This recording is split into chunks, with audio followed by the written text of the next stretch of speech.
Guys, welcome to the Original Gamers UK.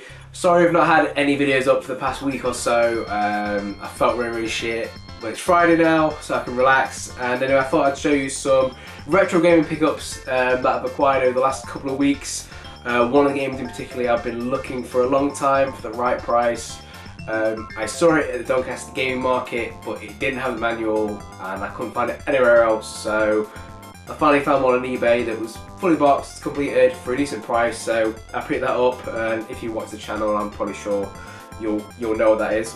Only one game isn't a retro game, but I found it. I forgot to show it on a previous recent pickup, so I just thought I'd add it into the retro games, but everything else, all retro. So let's get on and have a look at the first game that I wanted for so long, and that was Lost Kingdoms 2. Now, Lost Kingdoms, the original one, was a game on the GameCube that I feel was heavily underrated, and I got it at the time of release, and I remember playing it and thinking, I was like, well, this is a really addictive game. The gameplay was really fun, the worlds were unique, and the way you kind of throw a card on the ground and it becomes actually a living creature. And some of them have, say, like one hit, does like one use. So if like a swordsman, he'd like do one strike with the sword. Other ones are like trap cards. So if someone else, another creature comes onto it, it will like come up out of the ground. And then there's other ones that stay around and fight for quite a while. So you've already got unique things there. And just generally, the game overall, I thought was a really good game. So I'd always wanted Lost Kingdoms 2, but I could never find it when I was younger. And even though I've come across copies when I've been older, they haven't been for the right price. So I got this for £22, really good condition, fully complete. I think when I saw it at Doncaster Retro Gaming Market, I think I saw it for £35, and that was manual and disc, but no, sorry, box and disc, but no manual. So I thought, I'm finally gonna get it. I haven't played it yet, but I am looking forward to, and I'll probably start filing it this weekend. But also, for those of you who don't know, I don't think it says on the front here, if you're a big Dark Souls fan, if you're a Bloodborne fan, or From Software fan, these games are actually made by From Software. Yes, it says Activision, but I'm pretty sure the developers were From Software. So if you didn't know that, pick that game up. Another pickup that I have for the GameCube, and it is a Final Fantasy game. I think I'm right in saying it's the only Final Fantasy game. I think I'm right in saying that. I think it's the only Final Fantasy game that came to the GameCube, and that was Final Fantasy Crystal Chronicles. Have I played it since picking it up? No, but I played it a lot when I was younger, and my mate had it, so I used to go over there and play on it because I had an SP, his cousin had an SP, and he had an SP. So we're all playing it on there, so I kind of know what's going on. How do I feel about the game in general? It's a decent game, but compared to the other Final Fantasies, it's not really my thing. I definitely preferred the main titles in the series. And I remember, for me, the music was very forgettable, because I heard the music quite a few years later on Theorem, and I was like, no, don't recognise it. But it's always nice to have another Final Fantasy game in the collection, so don't mind if I do. The other one has an interesting story. So according to Retro Collect, for anyone who doesn't know, there's a website and it basically logs on it all the games you've got, and you can compare with other people in the community. And also, what's a really addictive stat, but also annoying because it makes me pay so much more, is the stat tells you how rare things are. So you could have like very common, common, uncommon, rare, extremely rare, and sorry, very rare, very rare, and extremely rare being the rarest one. And there was one game that I had, and when I saw that it was classed as very rare, I was like, ooh! And you know, and so I'm just double checking. I'm like, where is it? And I didn't have it. And I mentioned this to my brother, and I was like, oh, I had to lend it to you, like when we were like a lot younger. He was like, oh no. So anyway, I was like, oh, I can't find it, and I was telling him, you know, it's classed as very rare, and I can't believe they'll let it go. I mean, the game itself purely only has nostalgia value. Actually, as a game, it's kind of terrible. That it was WrestleMania 2000 for the Game Boy Color. Yeah, believe it or not, a wrestling game. Some of the oddest rare games are like games that you would never think would be that rare. But yeah, this game is classed as very rare, supposedly. So yeah, gonna see. Complete unbox, see if we get everything out. So it was nice to have this back in the collection. So a recent pickup, even though I originally got it, I think on Millennium, at the Millennium. Yeah. And then kind of hear it rattling around in there. I don't really want to open it up from the bottom, but. And then there's the cartridge. So yeah, so nice to have that. So we're all Nintendo so far, didn't realise. Yeah, all Nintendo, Game Boy Color, and GameCube. And the next one is not Nintendo. What's my favourite game of all time? You're probably sick of hearing it by now. It's Dragon Force on the Sega Saturn, and I have the American version. I have the English version twice. I have the Japanese remake on PS2, and I have Dragon Force 2, which is for the Japanese Sega Saturn. And I was thinking there's one thing that I've not got in my collection, which is actually the cheapest of them all, and that is the original Dragon Force for the Japanese Sega Saturn. So I wasn't really too worried about condition.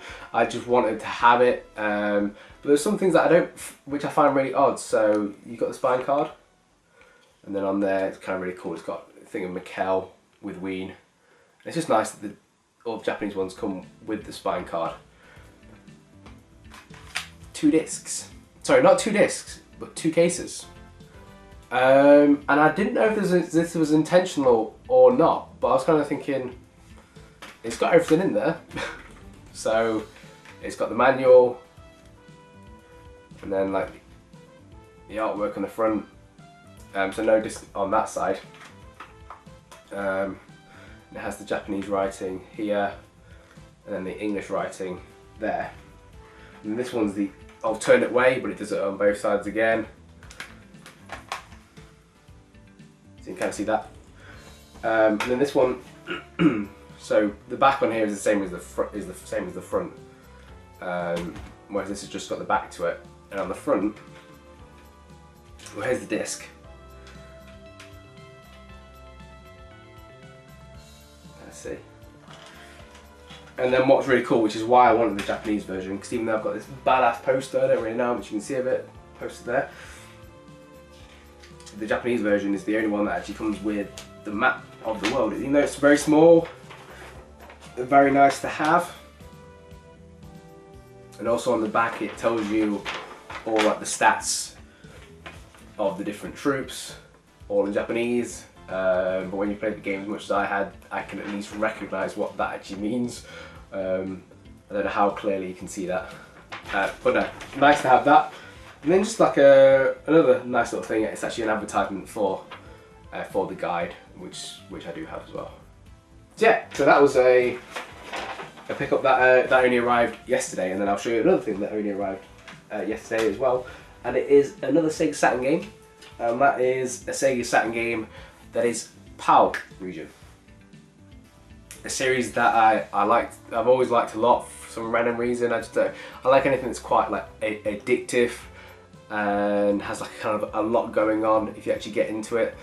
And I thought, why not? It's a Sega Saturn game as well. I've got it on other consoles, and that is Theme Park.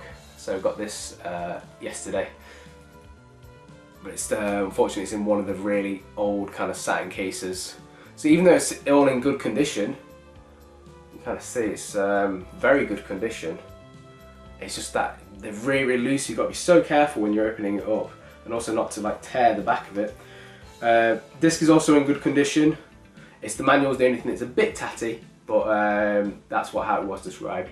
So overall I'm pretty happy with it. And here's the manual. So yeah, you can just kind of see just a bit scruffy.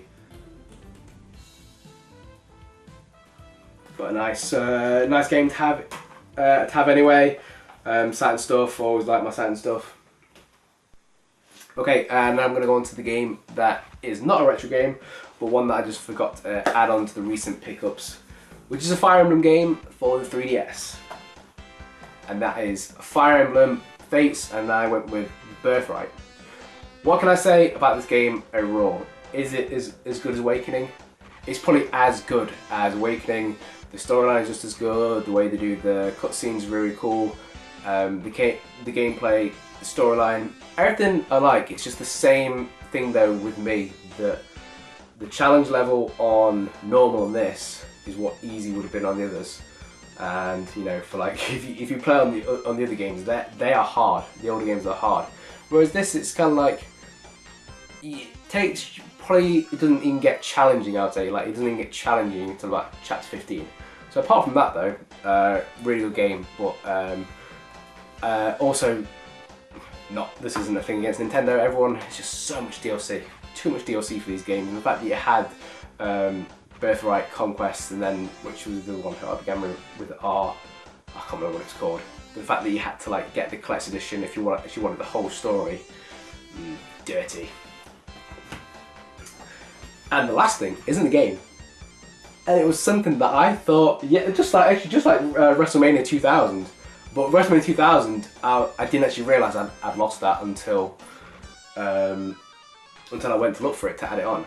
This thing that I'm about to show you, I'd been looking for it for years, ringing people up saying, "Oh, did you have it? Did I lend it to you?"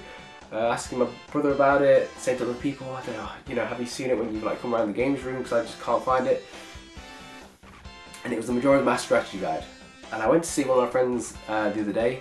If you don't know, on a previous video, he actually made me a Skull Kid figure. But I don't get to see him very often. And when I went around to his house to finally catch up with him again, just on the floor as went in, he was just like, "Oh, that's yours, by the way." I'm like, "No way! I lent it to you all those years ago." So finally been rejoined with the Majora's Mask strategy guide.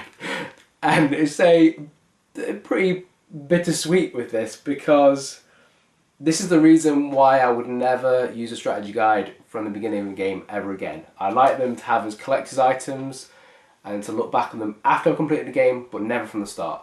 I'm going to moan at my brother for that, because yeah, we got Majora's Mask on like Christmas Day, whichever year it came out, and then I think on Boxing Day went out and bought the strategy guide and just used the strategy guide for the rest of it. And even though at the time it's kind of cool, I'm like, no, we really should have worked stuff out and actually had that that time to learn things for ourselves. So it taught me about a lot about the way I want to play games, and that the struggle is actually a good thing. And then when you overcome that, that's when you're like, yes. So guys, so we've got a good mix of things. Hope you enjoyed the video. I'm sure we'll be having a pickups video towards the end of the month to do with probably more modern games, because Simon's been buying some more again, you better believe. I've already got a game that's been pre-ordered that should be arriving today or tomorrow. So yeah guys, I hope you enjoyed the video, and I'll see you soon.